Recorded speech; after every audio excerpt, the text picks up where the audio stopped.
to get to Phil Fails 5 questions, we would decide what I'm going to fail at with you. Phil fails at philosophy, linguistics are the two things that jump out at me because those are your two, like, what are you excited to fail with me on? Good. Well, let's figure that out together, because this sounds like it's something you have to want to fail at. Yeah. You have to think worth failing at. Mm-hmm. So I think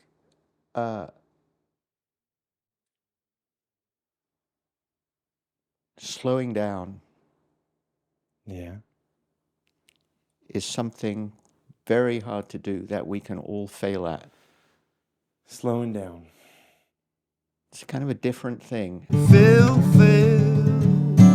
for you. Just a little pre question to get us aligned. Yeah.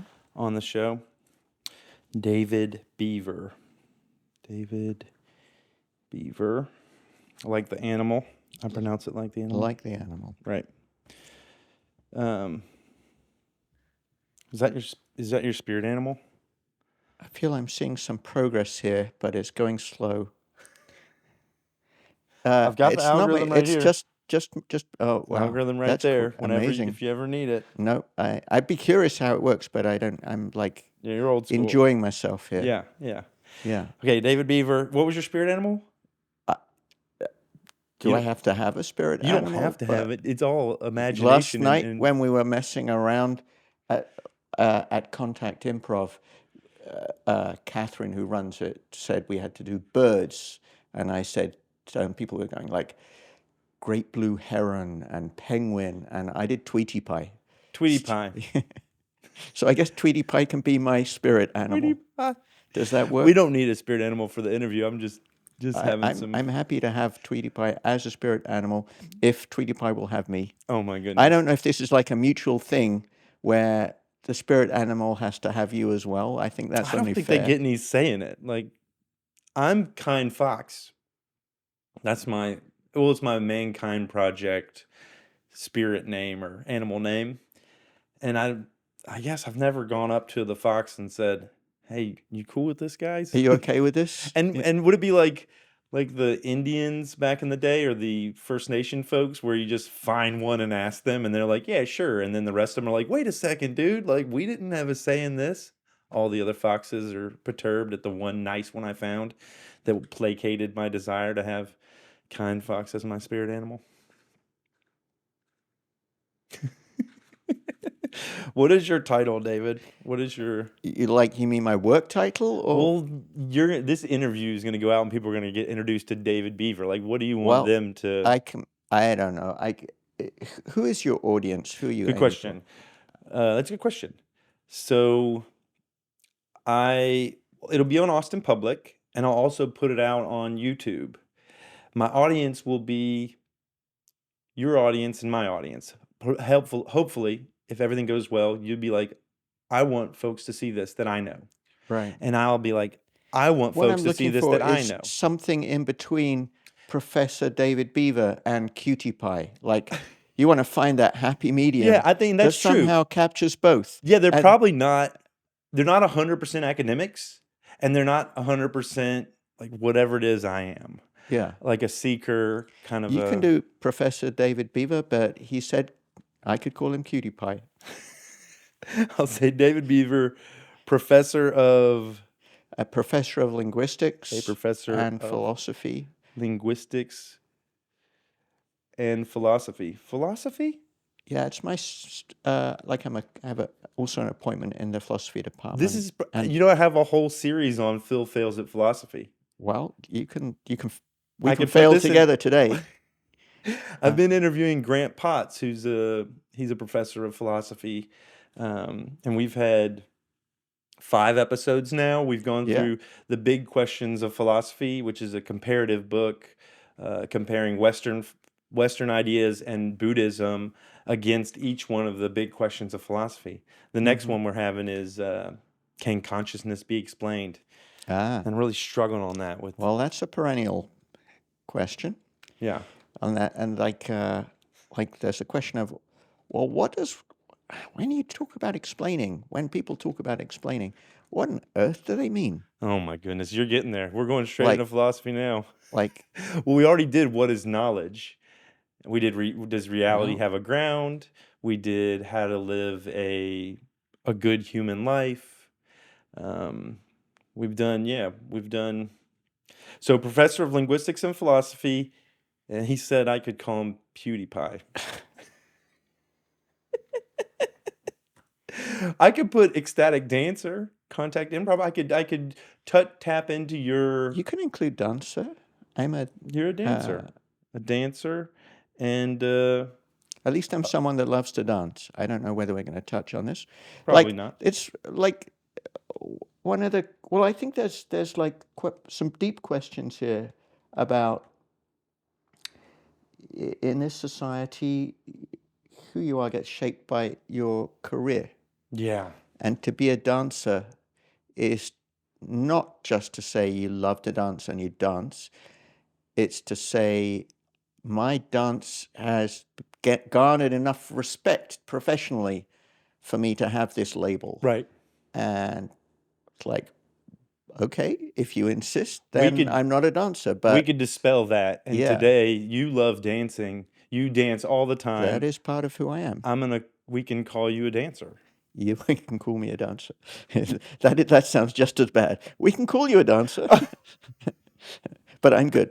I I'm good. didn't mean like that. I'm just messing. And Don't worry. then, okay, so I'll do professor of linguistics and philosophy and a lover of dance. Anything else you want me to add to that? A general conscious dude I don't think I'm a general. I'm just a dude. Just and a like, dude. Well, I'll say professor of linguistics and philosophy and a lover of dance yeah. or dancer, whichever one you You know, prefer. the same as everyone else. Friend, lover. I hope I'm the full package, but can we ever be? That's Friend, lover, you don't have to. You don't have full to go. package. Yeah, I don't know. I want this as a title. I think we're going overboard here. Keep it simple. Yeah, we'll do professor of linguistics But and any of this philosophy that you want to and a discuss, lover of dancer. Yeah. we can. Okay, so the second thing I get to is, so Phil's gonna fail with you. Okay, Phil what does that mean fails. to you? Yeah. Oh my goodness, we're starting already. Phil fails at something. You come in. You're a wise person that will teach me something. A mentor. The first 30 minutes of this show, you're giving that nod of like, what's in that nod? Like, what is? It means it's just What are I you get thinking? it. What's behind that? Okay, It's just sure. you're a mentor. I'm with you. You've I you can definitely try and play that role. Yeah. We'll Yeah, see I how it think you goes. can play that role. You're a teacher in your profession. You teach people. You impart wisdom on folks as a profession. Um, we won't have the same context for your classroom here. It'll be shorter Yeah. in duration, and but certainly you come in as a teacher, a mentor, and we'll pick something that I can fail at. And the first 5 questions, Phil fails 5 questions, will be about that, about ways that I could learn from you or practices I can invite into my life that you have, that where I could um, start, you know, executing on David's wisdom. And I'm trying to figure out how to say this. Like if you were a yoga instructor, you would say, well, do yoga every day for 30 minutes or drink water or meditate, or like these are the things that I would impart on you to live in the service or in the spirit of what I've learned is important through my discipline. So there'll be Phil fails 5 questions. And to get to Phil fails 5 questions, we would decide what I'm going to fail at with you. Phil fails at philosophy, linguistics are the 2 things that jump out at me because those are your 2, like, what are you excited to fail with me on? Good. Well, let's figure that out together, because this sounds like it's something you have to want to fail at. Yeah. You have to think worth failing at. Mm-hmm. So I think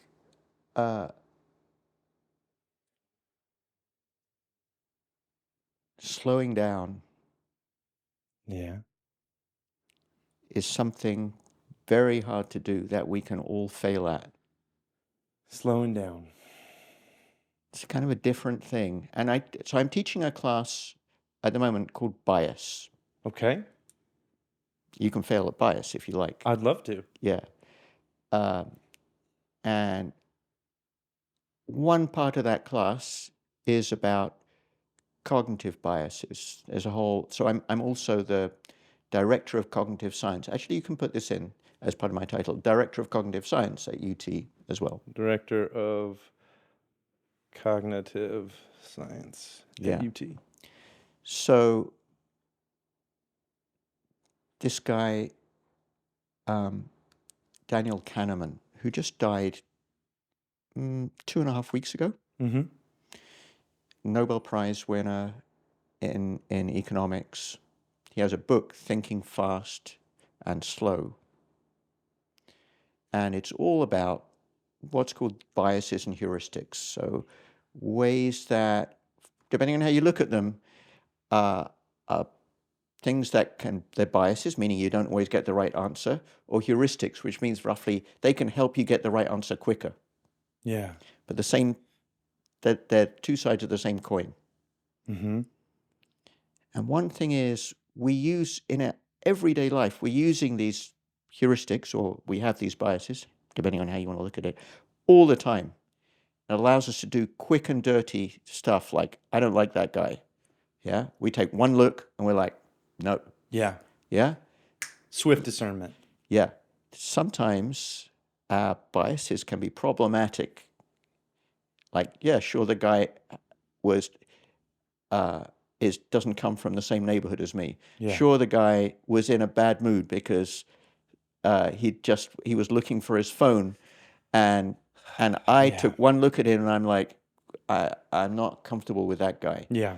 Yeah? The energy. We call it a lot of things. All that Someone's stuff is vibe or fast energy. thinking. Yeah. It's Slow almost thinking like would be like, hey, you okay? And then actually listening to the answer. Slow thinking would be, okay, we're going to deal with the problem of knowledge. Can you give me instead of, let's like, tell me like in 10 seconds what it's about. It would be like, let's spend an entire podcast on just the basics and then have another 10 podcasts on finding out who said what, and then see if I can start thinking about it. Yeah. Yeah? Because it's not actually a topic that fast thinking is going to make much difference on. Yeah. Yeah.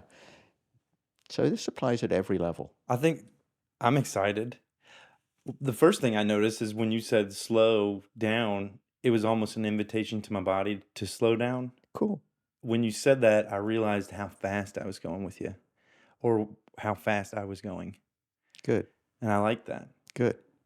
The next thing when you were speaking, I wondered, when you asked the question, you said you came to some quick judgment about someone, and the slow way was to say, hey, how are you doing? And I wondered, are you asking how are you doing to yourself? Are you asking how you're doing to the other? Good question. And then the third how thing, long are we going to take over that question? We could like unpack that. Yeah. Go ahead. And then the third thing I thought was fast thinking. I thought of Malcolm Gladwell's book, Blink. Yeah. Of how your body's giving you immediate information that if you're aware of it and pick up on it, it's telling you. So that's a really great book. But one of the things that he focuses on is that those snap decisions are often built on years of experience. Yeah. Yeah. So you build up the ability to act quickly. We both dance from time to time. Oh, yeah.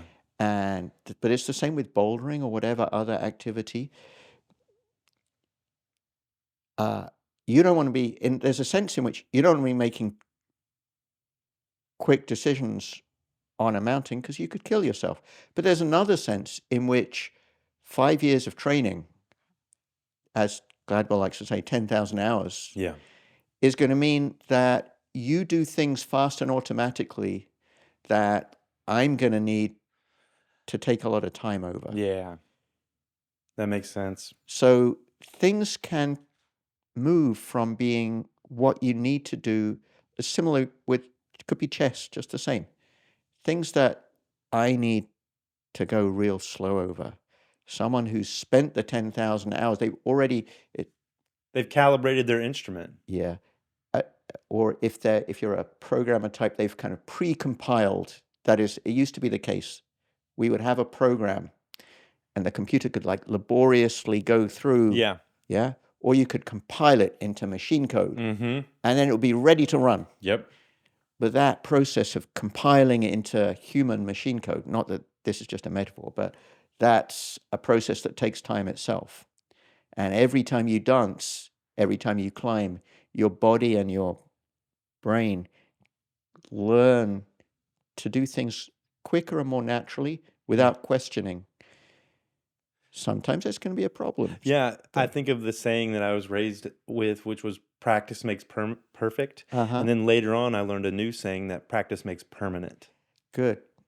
Because it's not necessarily perfection that you're finding. You're going to practice this is how you're going to execute later on, regardless of its perfection or its... Politicians rely on their core voters having practice make permanent.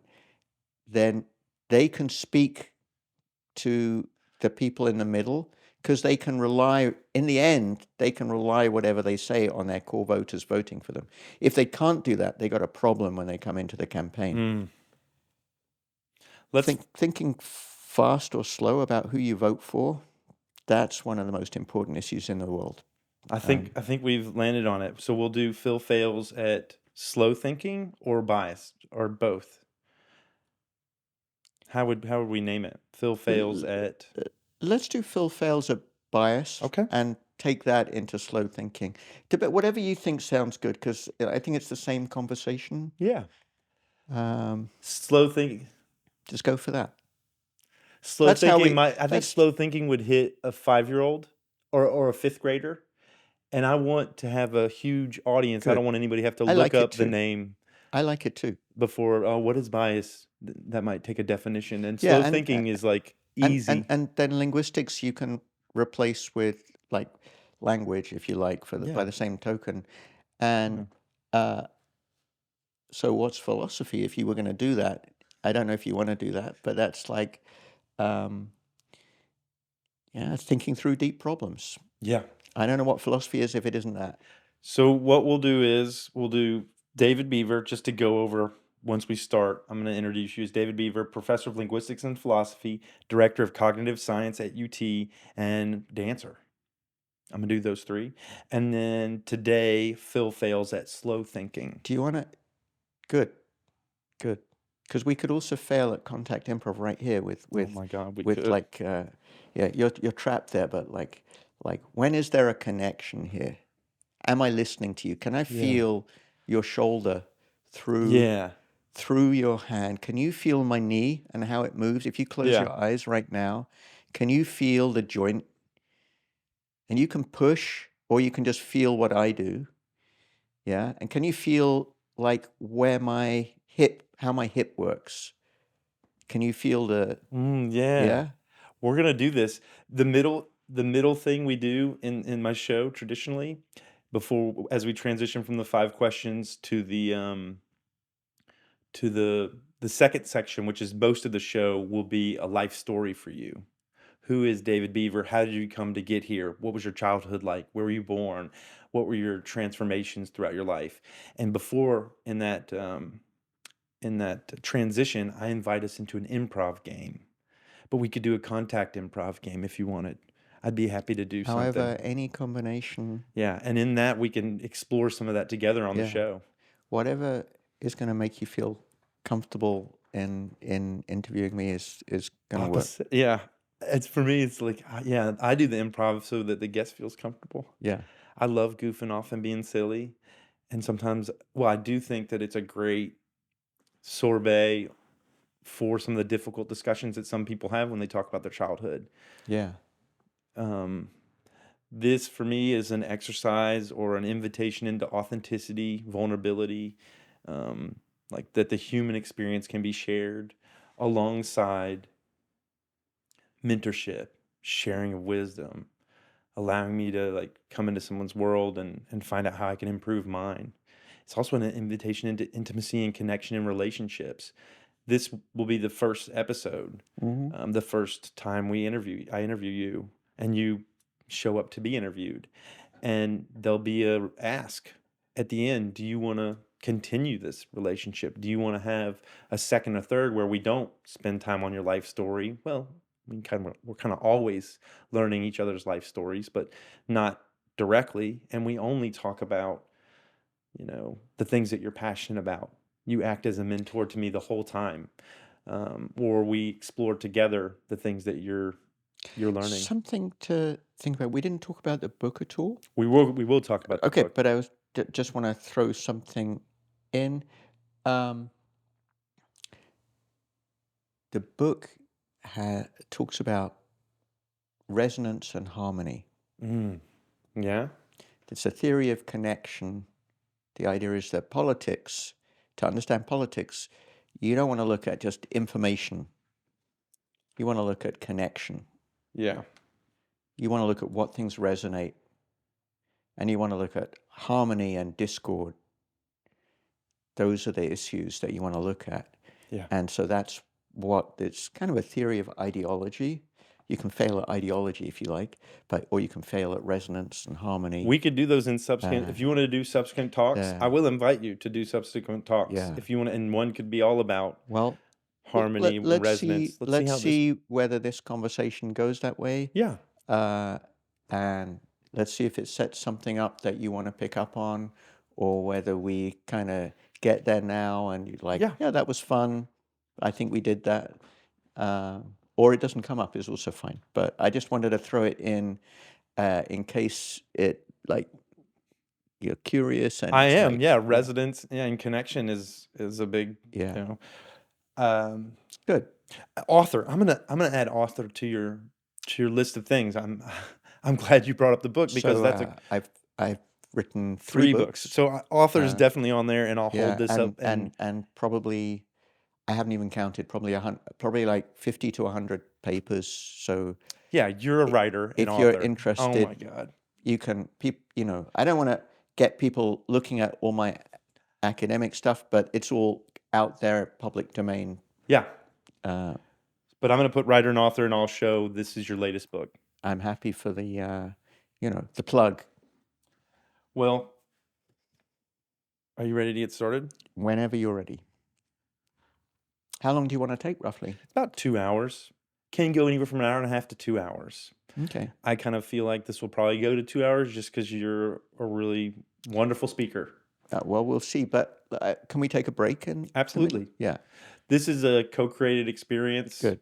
And I'm going to stretch my legs just before we start, if that's okay. That's cool.